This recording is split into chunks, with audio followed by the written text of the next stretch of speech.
Hello and welcome back to Girls Got Game. I'm your host, Katie Sue Christianson. Today we will be talking about Team Barbie, NHL preview, and our favorite Latina players in honor of Hispanic Heritage Month. So stay tuned because Girls Got Game starts right now.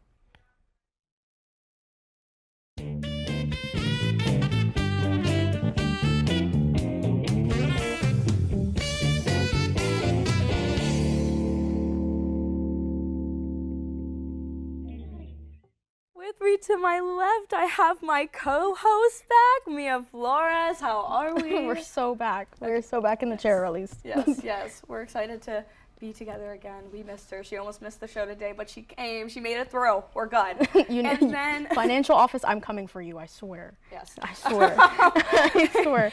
And to my right, we have Jasmine Goldie again, and again, Austin Suarez. How are you guys? Thank you for coming on.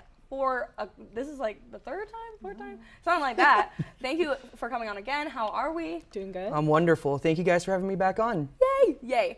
So we are going to start with talking about Team Barbie. If you guys haven't known, I know we all know, but Mattel announced the launch of Team Barbie October 6th, just happened. These Barbies aren't coming out until fall of 2026. Don't know what that's for, but we have to wait a whole other year to be able to get them. It's okay. I don't know why, but it's fine.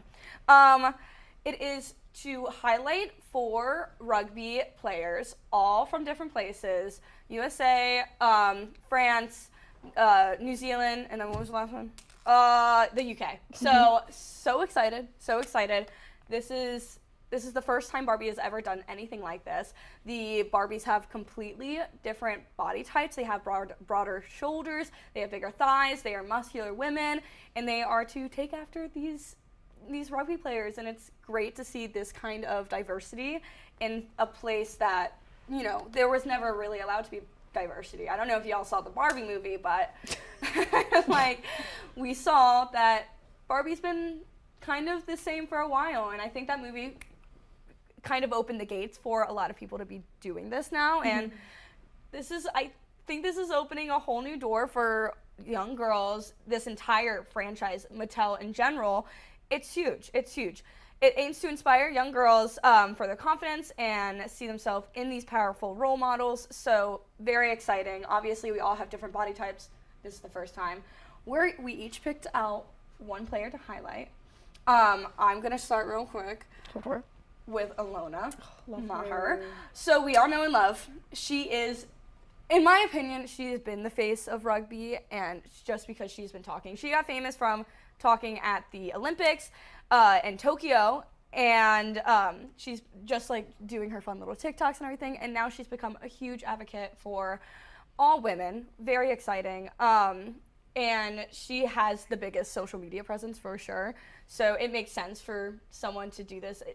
She has gotten rugby kind of popular, even being on Dancing with the Stars, of course, getting second runner-up, incredible. But she is absolutely incredible. She's an Olympic medalist, body positivity advocate, and social media star. So definitely deserving.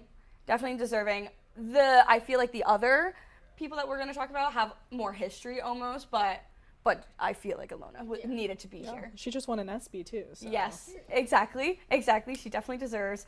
And she is all about feminine strength and femininity. Yes.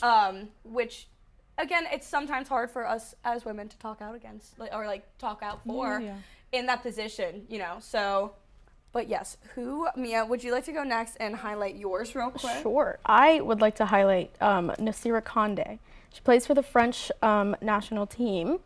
And I just want to say, my goat, my queen. I was watching highlights of her playing against, I believe it was Brazil. She's rugged. Actually, she went for, I think it's called a run. I don't know rugby. I apologize, fans. She went for a try. That's what it's called. Yeah. She went for a try and actually got tackled halfway through and still made it over. Still got that. Got up like nothing happened. And you know what? I want little kids to be like, yeah, my Barbie can do that. What about you? Yours has been to space, but mine throws herself around and trying to get points for a game. Don't play. This is also definitely one of the most active women's. They're adorable. They are so cute. So cute. They're so cute, and you could see their thighs are bigger, their arms are bigger. But also, rugby is a very violent Very sport. physical. Very physical sport. Oh, for sure. And for this to be the first thing that they decide to do, they didn't start with like softball. They didn't start, they started with a physical sport, which I think says a lot in itself. And also not like a very popular sport either. In my opinion. No, It's not at least in the States. It's very popular in Europe. Yes, absolutely, absolutely. But let's go to Jasmine. Let's throw it over here. I wanted to talk about Portia Woodman-Wycliffe, I think is how you say her last name. She's one of the most decorated women's rugby players ever. She has 4 Rugby World Cup titles. She's a Commonwealth gold medal, 3 Olympic medals, 1 silver and 2 gold, and she was named with the World Rugby Women's Sevens Player of the Year in 2015. So she's just done so much, I think, for women's rugby in general, and like I don't even know that much about rugby, and like I knew her name before even like doing that much research into it. So she's just awesome. Again, like I feel like just very physically aggressive player, super fun to watch. So. Absolutely. What impact do you think that she has on this global game? I mean, I think the fact that she's from New Zealand, and like me as an American, somebody who doesn't really follow rugby that much, but like still knows who she is and still knows the impact she has on rugby, women's sports, women's rugby in general, I think just like says how great of a player she is. So. I'm also really great points, but I'm also really happy that Barbie decided to do all 4 of the girls are from different teams, different places. Yes. Which I also think is really important. They're doing diversity. Gotta have diversity. Multiplication of diversity in this one. So super cool. And Austin, last but not least, let us hear your pick. So I actually had the pleasure of choosing Ellie Kildun, and before, doing the research for this, I did not know much about rugby. But when I say Ellie Kildun is a beast, she is a beast. 9 tries in the Six Nations face-off, which is a season's worth of tries, by the way. She was named Player of the Championship, and that's pretty much it about her. Yeah. But, the one thing I do love about these celebrity Barbies is something you were saying earlier, is it teaches children they can be literally whatever they want to be. Yeah. They could be a teacher, an astronaut, or hell, even a sports player, And I'm actually going to get into some of this soon about just weird percentages and like talking about women being younger. But Ellie's known for her flair and her creativity. How do you think just seeing someone that's this physical but also creative and like it doesn't try to hide herself, how do you think that is to a young woman, seeing that? It couldn't be nothing but inspiring. I mean, let's be honest, we're in very modern times, but there was at least a point where men or, just people in general would try to oppress women and, hey, maybe you belong in this particular set of social standards. But with this whole Barbie thing, it's just blowing it out of the water. Absolutely. Completely. So I'm going to jump off that and we're going to talk about, so Barbie did a global study before coming out with all of this collection. Yeah. They did a study, talked to 6,800 respondents, all young girls, and some parents. But 1 out of 3 girls disengaged themselves from sports by the time of 14 because of body confidence issues, fear of making any mistakes, and lack of visibility of female role models. Those were the top 3 highest out of over almost 7,000 people. That is what they were being said. That's what they're saying. Like, that's why girls are so scared. I'm going to just quickly say only 53% of girls ages 6 to 14 feel confident playing sports. And that so just sad. is so Awful. sad. It is so sad. It hurts me. We are going in like better times and we're seeing more representation, but still like women, I know Jasmine and I off air were talking about how we felt playing sports. She was wrestling and it gets horrible with how you have to eat, and I was swimming and you have like a V-shaped body, and like people make comments all the time. Never make a comment about a man, but they have no issue making comments about women, and obviously it's affecting these poor girls. More than half of them don't even want to play sports, when also 81% of these women believe sports help achieve future female goals. Oh yeah, for sure. So if you're gonna be so scared, but that it's something that's going to help you and be good for you, come on. It's just I also just think like growing up, like I played sports, a bunch of different ones, like individual, like on teams, and like some of my best memories are like on those sports teams. I think it teaches young kids, like women or men, like so many great life skills on like how to work together, like work hard for something. So the fact that like these girls feel like they can't play for like whether it's lack of representation or something, it's just so sad. So we are Team Barbie. I'm really excited. Unfortunately, that is all we have for this segment, but stay tuned because we are talking NHL preview. Hi, sorry to interrupt your show, but I want to give you a little rundown of everything we do here at the Hitting the Field Network. My name's Nick Cohen, and I'm the host of Hitting the Field, our flagship show heading into season 21. Live streaming every Monday at 2 p.m. Eastern, we talk about anything and everything sports. Tuesdays, we have season 3 of Girls Got Game. Hosts Katie Sue Christianson and Mia Flores discuss all the biggest topics in women's sports. On Wednesdays, make sure to tune into season 7 of The Combine, hosted once again by Ty Patton. This podcast dives deep into every detail about the NFL season. Next on Thursdays, we live stream season 11 of HTF Bets, brought to you by Andrew Gregg, Diego Ortiz, and Ben Huber. Any sports betting questions? I'll let the pros answer those on Thursday. Then TGIF, because we have new episodes of season 9 of Nighttime, hosted again by Matthew Bracker and Kathleen Moore. Nighttime keeps you up to date on all UCF and collegiate sports. Penultimately, Edgar Rodriguez and Patrick De Leon are back for season 2 of HTFC. Soccer is a year-round sport, so make sure not to miss HTFC. Lastly, end your week on Sundays with our vlog squad, asking the hard-hitting questions and letting you behind the scenes of our studio days. Make sure to follow us on our social medias like Instagram and TikTok to stay updated on all HTFN news. Remember to subscribe to the Hitting the Field Network on YouTube, leave a like and comment, and with that, I think we're ready for your next segment. I've been Nick Cohen, and enjoy the rest of your show. And we are so back to talk about something I love, something Mia loves. I have Jordan Evans here with me to also talk about it, which he loves, and luckily Austin stayed back to talk some more. NHL, guys. NHL is one, yes. NHL is one of my most favorite things. I think it's because I'm a part of the winning team.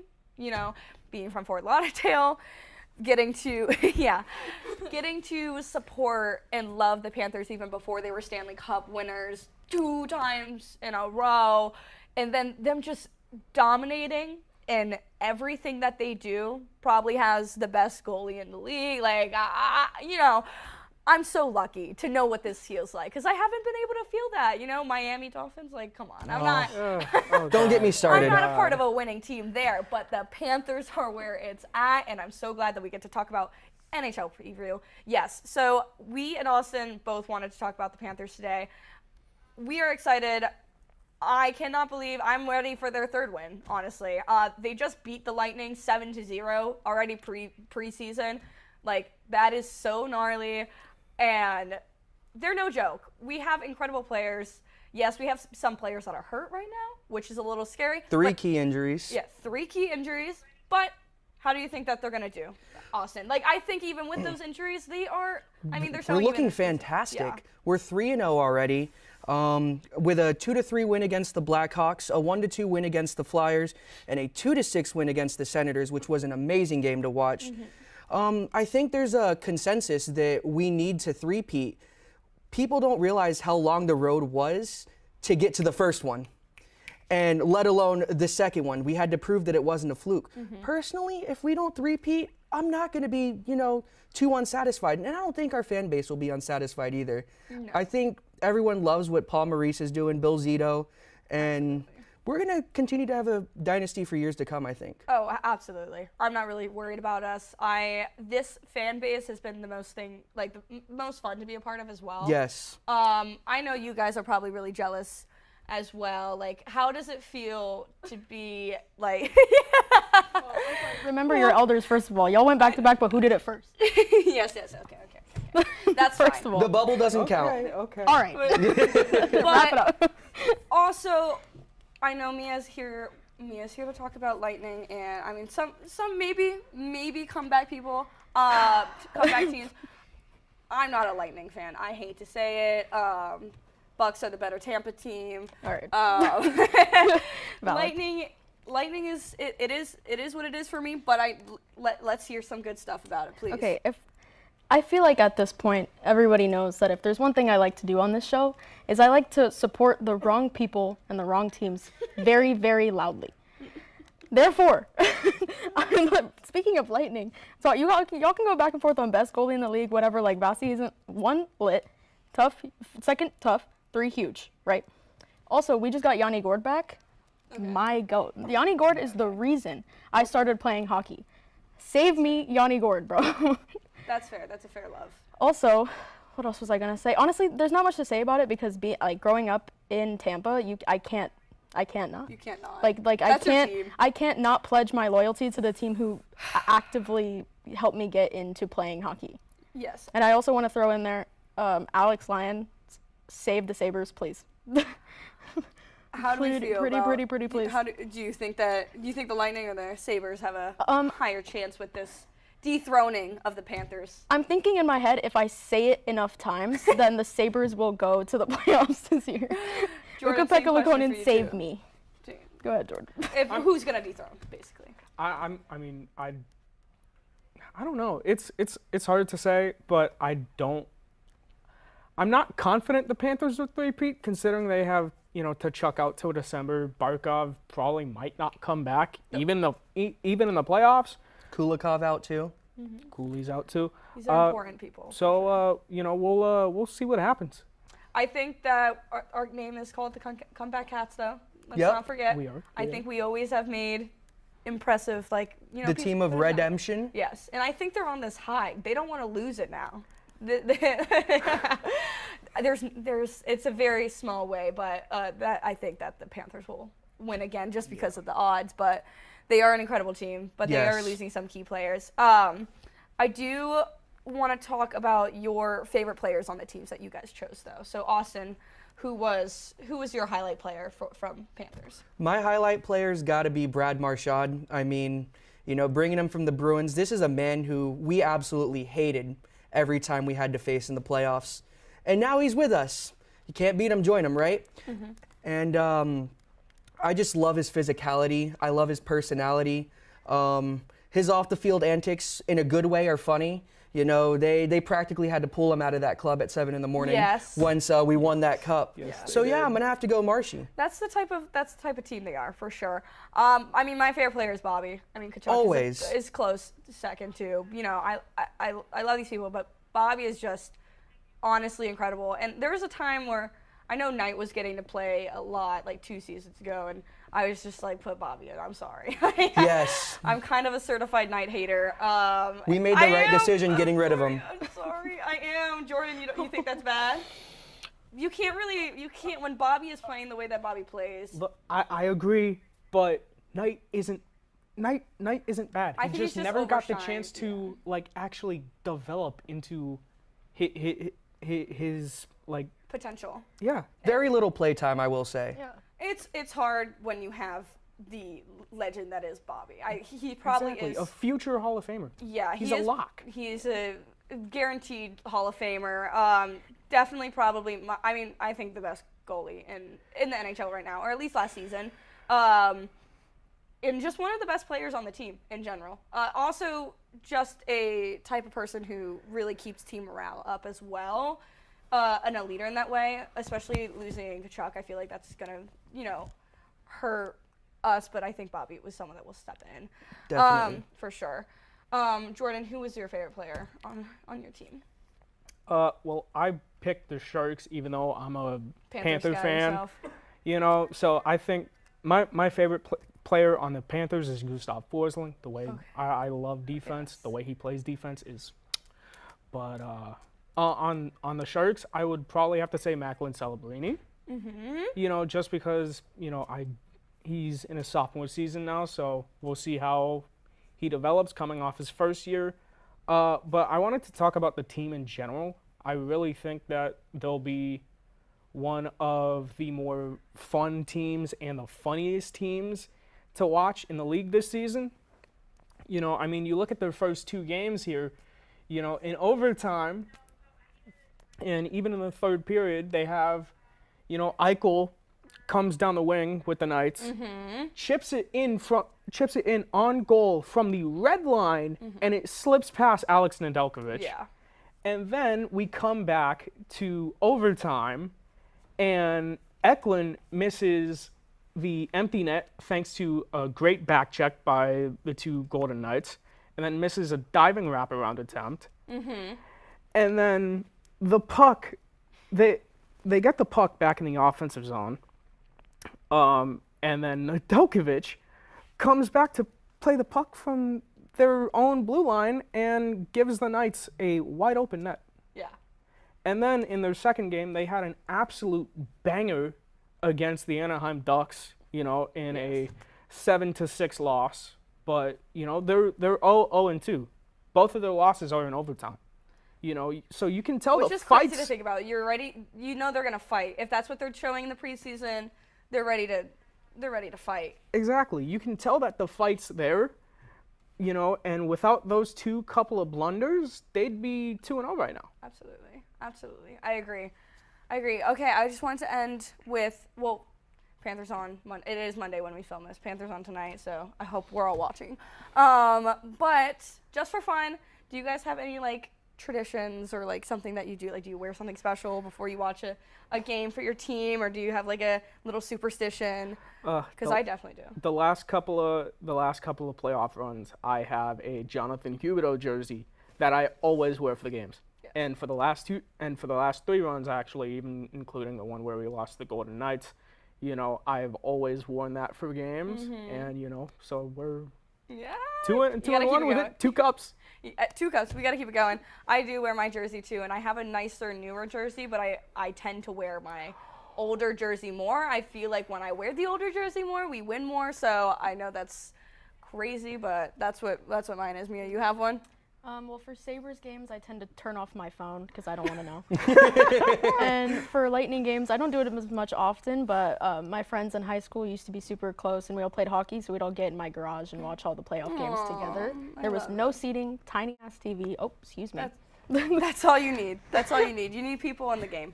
That's it. Austin, any superstitions? I don't have any superstitions, but you know, my girlfriend's the one who actually got me into hockey, and nothing more that I love is being able to go with her family and, you know, just watch a Panthers game. That's like truly my favorite part of the season. Yeah. We go to at least 5 or 6 games every season, and it's always so much fun.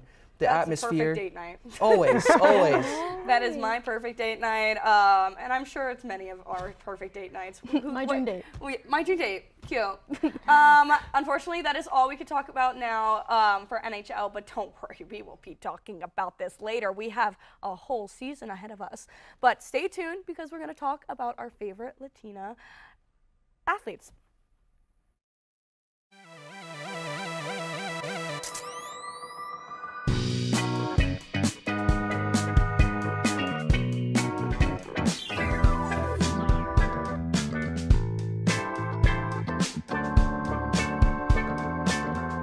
Never got me anything for my birthday. I don't even know what that is. I thought birthdays were every 100 years like the Kids' Choice Awards. What? Finally, he's here, man. He's always late. Who?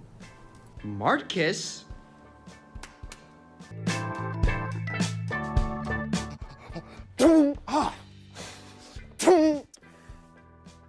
You good? I'd give them one of these and one of these.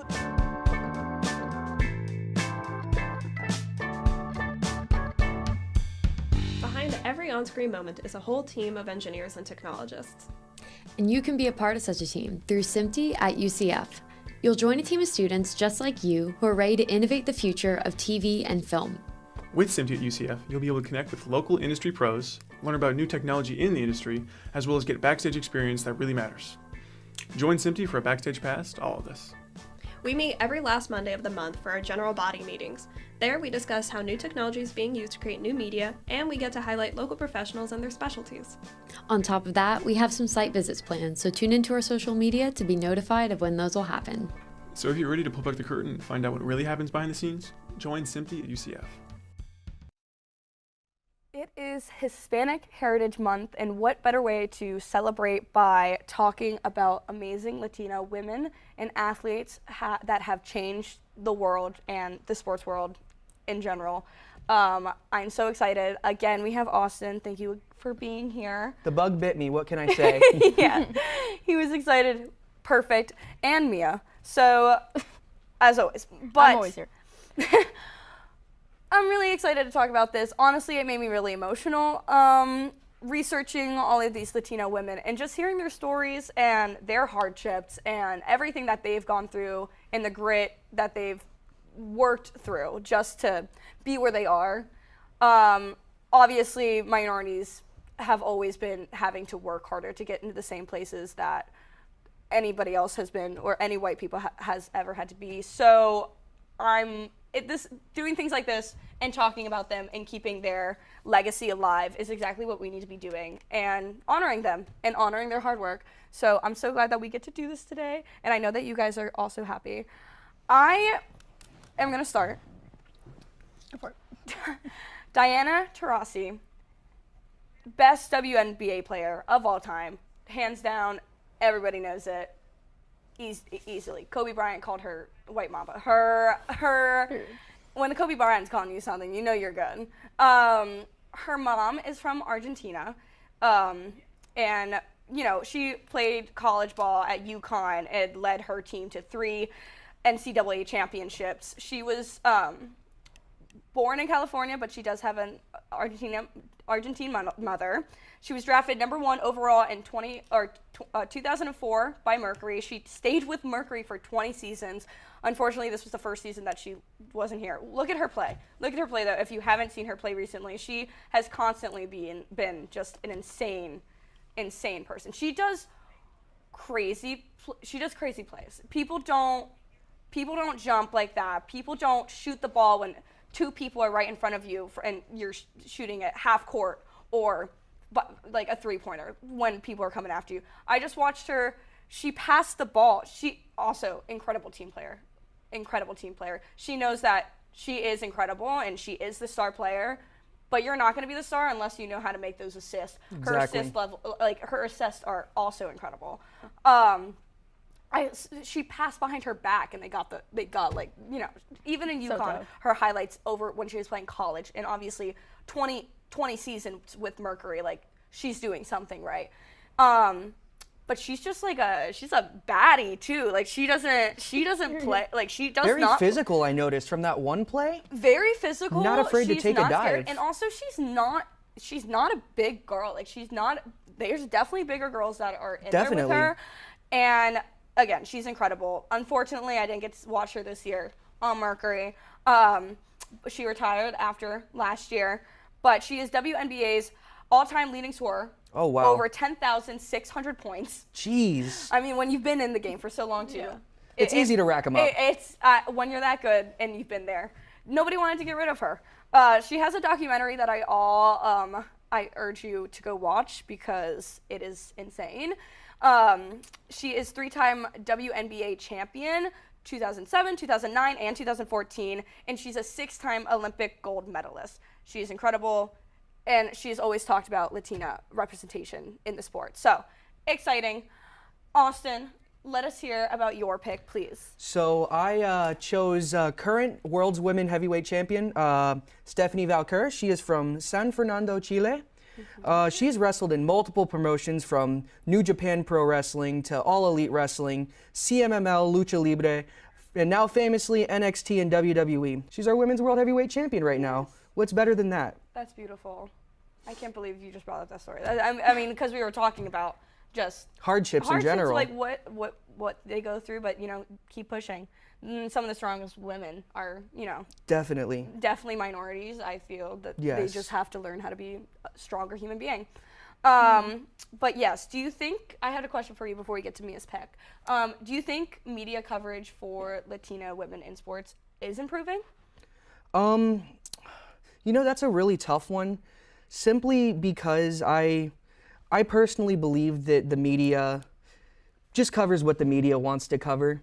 If it fits their agenda, it fits their agenda. I do not think that Latina women are being covered more than they should. I mean, it's taken the world years to learn who Stephanie Valcour is, and that's something that could have been fixed maybe 6 or 7 years ago had she got the proper coverage necessary. Yes. You know, it shouldn't be a fight to get your name out there, you know? Absolutely. I agree. Mia, and please, last but not least, of course, can you please highlight your Latina woman? I would like to highlight Hesley Rivera, ladies and gentlemen. My queen, 17 years old, already went to the Olympics, medaled at the Olympics. Don't even play with her. She struggled last year at the U.S. Classic, but she is very outspoken about her confidence struggles. So she said that she's been gaining more confidence and then came back at the gymnastics championships and became the first U.S. all-around champion. And I mean, just look at her. She's insane. Like, 17 years old. That's like something, she's a beast. She's insane. Wow. This entire clip is just absolutely insane It's to watch perfect. because you can see how much like she's put into it. And she's born in New Jersey, but her parents are both from the Dominican Republic. And I'm sure that growing up being like a Latina athlete, especially in gymnastics where you don't, obviously like other than recently, you don't see many of that. And it's just, it's absolutely insane to watch. That's my goat. Loved all of our picks. Great job, guys. This is something, again, important to talk about, but I do have one question before we finish. What do you think that we can do to elevate Latina athletes in the media and sports culture? What can we do as fans, as companies, as bigger just media outlets? What do you think that needs to change to get more Latina coverage? Well, the first thing you need to change is definitely the systemic part of the oppression. Just more opportunities.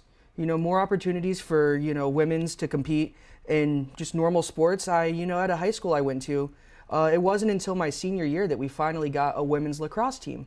But, you look around everywhere at every other major city, most schools have women's lacrosse teams. Why did it take so long for this high school to get a women's lacrosse team? Yeah. So I just think expanding the outreach of opportunities would definitely, most likely fix that issue. Absolutely, absolutely. Mia, do you have any final thought? Yeah, I would say, like Austin mentioned earlier, give them the coverage they deserve. Mm-hmm. If they're incredible athletes, why are we not giving them the same display of talent that we are giving, no hate, slightly less talented athletes solely because of skin color, unfortunately? Yeah. Mm-hmm. It does happen all too often, and we've seen it be done before. We are getting better, but it's not good until it gets to where it needs to be. A long way to go. A long way to go, and we'll keep fighting. We'll keep advocating. Thank you all so much for watching. Austin, thank you for being on. Of course, thank you for having me. We love you here. Come back next week. Always. And you guys come back next week when we talk more Girls Got Game.